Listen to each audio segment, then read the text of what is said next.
안녕하세요, 지메입니다. 오늘 할 내용은 경매 물건 분석 주고 게시판에 있는 17%까지 떨어진 빌라라는 글에 대해서 보도록 하겠습니다. 빌라입니다. 안산시 단원구에 나와 있는 빌라이죠. 자, 내용을 보겠습니다. 감정평가 금액이 6,200만원짜리인데 1,042만원까지 유찰되었습니다. 아무래도 빌라의 특성상 감정평가 금액이 조금 다소 좀 높기는 하거든요. 그렇다고 하더라도 1,042만원까지 떨어졌다면 그 이유가 반드시 있을 수밖에 없습니다. 이게 안 그렇다면 이 금액에 사서 높은 금액에 팔면 되니까 다들 회사 때려치고 이거 해야 되겠죠. 일단 경매에서 가장 중요한 서류인 매각 물건 명세서를 보겠습니다.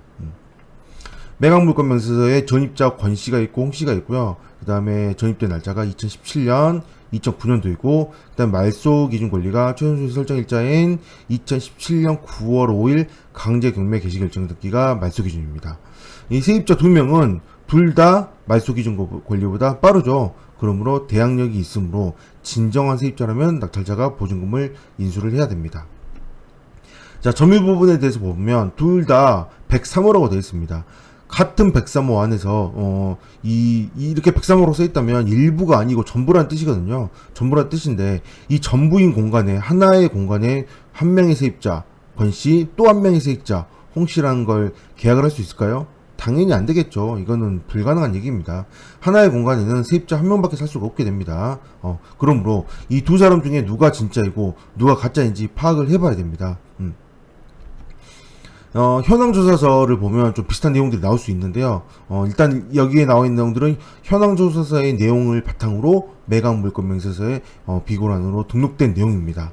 자, 2009년도 8월 28일 선순위로 진입된 홍씨는 배당 배제 각 채권자하고 채무자로부터 배당 배제 신청서가 접수되었고요. 그 다음에 2018년도에 거주불명 등록이 신청된 거주불명 초본이 제출되어 있다고 나와 있습니다. 거주불명자 초본은 저도 이제 여러 번 해본 적이 있는데 전입이 되어 있으나 전입을 빼지 않아서 주민등록 말소 신고라고도 좀 다르게 표현할 수도 있거든요. 그래서 이 사람은 여기 거주하지 않으니 주민등록을 빼달라고 주민센터에 따로 신청을 하면 주민센터에서 몇 번에 걸쳐서 이 집을 방문합니다. 몇 번에 걸쳐서 방문하기 때문에 빠르면 한 달, 늦으면 2달에서 3달 정도 이후에 말소가 되는 그런 거주 불명 등록 신청을 할 수가 있기 때문에 만약에 살고 계신 곳이거나 좀 이런 여러 가지 사항들이 있거나 했을 때 말소를 시켜야 된다면 거주 불명 등록 신청을 하시기 바랍니다. 다행히 일단 홍씨에 대해서는 여기 나온 홍씨에 대해서는 거주 불명 등록 신청이 되었기 때문에 이 사람은 진정한 세입자가 아니게 보이고요. 아무래도 이 권씨 2017년 3월 21일에 전입된 권씨가 있으므로 이 사람이 진정한 세입자인지 확인해 봐야겠죠. 일단은 먼저 미납을 한번 한 적이 있습니다. 미납을 한번 했기 때문에 미납을 한번 하게 되면 보증금이 원래는 10% 1488만 6천원에서 148만 6천원이 148만 8,600원이 원래 보증금이었겠죠. 보증금이었을 텐데 미납을 했기 때문에 이 미납한 이후로는 이 보증금을 2배로 올립니다. 20%. 그렇기 때문에 함부로 쉽게 얘기해서 함부로 입찰하지 말라는 거예요. 신중하게 입찰을 해야지 왜 입찰하고 미납을 하냐 이겁니다. 당연히 모든 채권자들이 기다렸기 때문에 낙찰이 되어야 되잖아요. 낙찰됐고 잔금 납부해야 되니 이제는 신중하게 계약한 이 의미로 20%를 올려버리게 되었으므로 이제 입찰을 정말 조심하게 해야 됩니다. 전입자 전시에 대해서 조사를 해봐야 되는데요. 아무래도 17%까지 떨어진 거 보면 당연히 진정한 세입자일 겁니다. 쉽게 말해서 전세 끼고 집을 사야 되는 거죠. 세입자의 보증금이 얼마인지는 정확히 파악을 해야 되는데 세입자의 보증금 그리고 낙찰 금액 이렇게 됩니다. 낙찰 금액 플러스 보증금인 거죠. 보증금이 따로 있고 보증금은 낙찰자 인수를 해야 되고 플러스 낙찰 금액입니다. 그래서 낙찰 금액 안에 보증금이 포함이 된 게 아니므로 꼭 주의를 하셔야 되고요. 이 보증금 금액은 낙찰자 입찰하고자 하는 사람이 반드시 금액을 알아내야 됩니다. 위에도 보다시피 매각 물건 명세를 보다시피 권리 신고를 하지 않았습니다. 권리 신고를 하지 않았다면 아무래도 이 임차인과 집주인 간의 거래를 하고, 그 다음에 이게 부동산을 끼워서 하잖아요. 이 모든 거래는 이 3명밖에 알지 못합니다. 이 3명밖에. 이 3명밖에 알지 못하는 거래에 대해서는 입찰자 입장에서 조사를 해야 되는데 이 금액이 얼마일지는 여기 가서 조사를 하든 여기 가서 조사를 하든 여기 가서 조사를 하든 조사를 해야 되는데 이 금액을 알지 못한 상태에서 입찰을 못 한다는 거죠. 낙찰받고 났더니 보증금이 내가 5천 인수일 거라고 짐작을 하고 낙찰받고 났더니 아닙니다 6천입니다 라고 하면 어떻게 되나요? 6천 인수해야 되잖아요. 그러므로 반드시 입찰 전에 얼마의 보증금인지 알아내야 됩니다. 일단은 제가 먼저 여기를 봤습니다.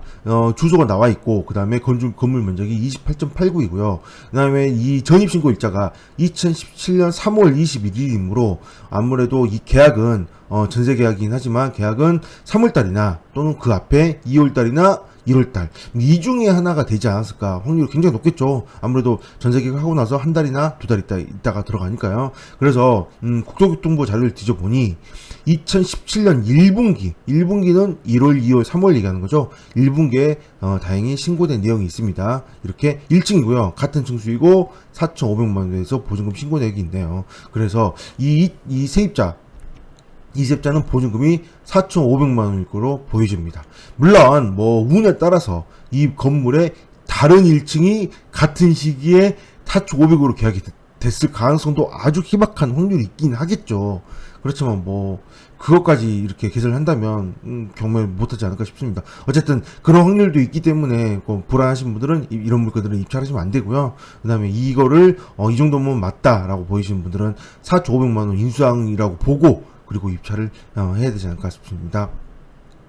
그러므로 최저가 1,042만 원이므로 4,500만 원을 더하면 5,542만 원이 되니까 이 금액으로 입찰할 건지 아니면 더 유찰을 기다렸다가 그 다음에 입찰할 건지 고민을 하시면 되고요. 이 물건은 세입자를 끼고 낙찰을 받는 거기 때문에 아무래도 대출은 안 되고요. 대출이 안 되므로 또 금액도 적잖아요. 금액도 적으므로 이 정도면 셀프 등기를 충분히 할 수 있다는 장점이 좀 있을 수 있습니다. 법무사비를 아무래도 아낄 수 있겠죠. 단점으로 얘기한다면 워낙 많이 유찰되었기 때문에 많은 사람들이 봤으므로 아무래도 시세보다 많이 아주 파격적으로 많이 떨어뜨려서 낙찰받기는 쉽지 않다는 거죠. 물론 이 4,500만 원에 대해서 진짜인지 거짓말인지 아니면 진짜 금액이 다르다면 또 다른 영향이 있을 수 있으므로 잘 알아보셔서 이런 거에 대해서 좀 입찰을 고민하셔야 될 것으로 보입니다. 그리고 세입자의 그 계약 기간은 인정을 해주더니 세입자의 그 만기된 날짜까지 계산을 하셔서 나중에 내보낼 것까지 고민을 하셔야 됩니다. 만약에 시간이 지나서 내가 4,500원을 줬는데 세입자가 안 나간다면 어떻게 해야 되냐? 당연히 보증금 반환 소송을 해야 되겠죠? 보증금 반환이겠다.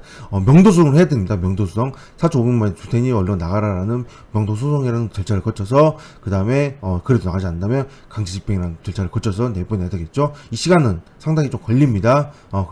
그러면 경매로 낙찰받고 나면 이런 리스크가 있지 않냐라고 한다면, 일반적으로 저희가 전세를 낼 때도 그렇죠. 2년 계약이 끝났는데 안 나가면 어떻게 되나요? 당연히 이때는 명도소송을 해야 되는 얘기입니다. 그러므로 동일한 얘기므로 이런 거는 경매나 매매나 모두 다 동일합니다. 네, 오늘 여기까지 하겠습니다. 감사합니다.